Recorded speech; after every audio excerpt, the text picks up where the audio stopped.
बिस्मिल्लाहिर्रहमानिर्रहीम। अस्सलामु अलैकुम। आज खोया बना रहे हैं और इसके लिए मैंने यहाँ एक बड़े मुंह की कढ़ाई में दूध डाल के उबाल लिया है। और अब जो है दूध को हमने हाई फ्लेम पे ही रखा हुआ है। खोया जो है शुरू से आखिर तक हाई फ्लेम पर ही पकेगा।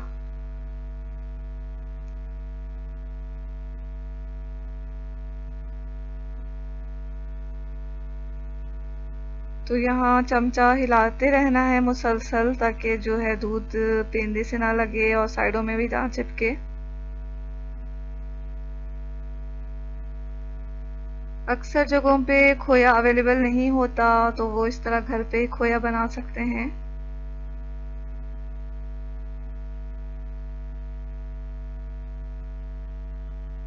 देखें दूध काफ़ी गाढ़ा हो गया है, लेकिन अभी भी हमें इसे काफ़ी गाढ़ा करना है खोया बनाने के लिए। तो हाई फ्लेम पे ही मैंने इसे रखा हुआ है और ये हाई फ्लेम पे ही पक रहा है।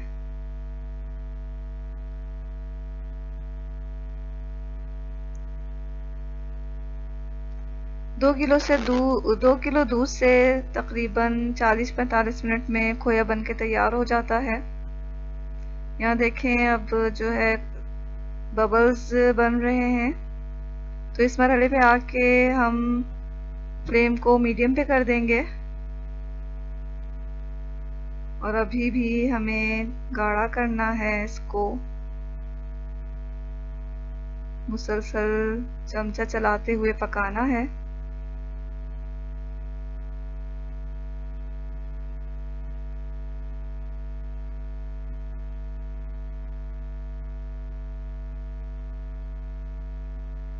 दो किलो दूध से तकरीबन 300 ग्राम खोया तैयार होता है।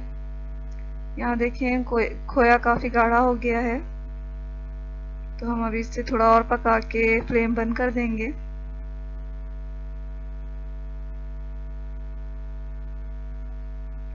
यहाँ हमारा खोया बिल्कुल तैयार हो चुका है और ये भी काफ़ी गर्म है। अब हम इसे एक प्याले में निकाल रहे हैं। तो यहाँ मैंने तमाम खोए को एक प्याले में निकाल लिया है। तो ये खोया मज़ेदार और बहुत ही बिल्कुल बाहर जैसा ही तैयार हुआ है। तो आप इसे ज़रूर ट्राई करें और अब पसंद आए मेरी रेसिपी तो इसे लाइक कर दें। इसके साथ ही अल्लाह हाफिज़।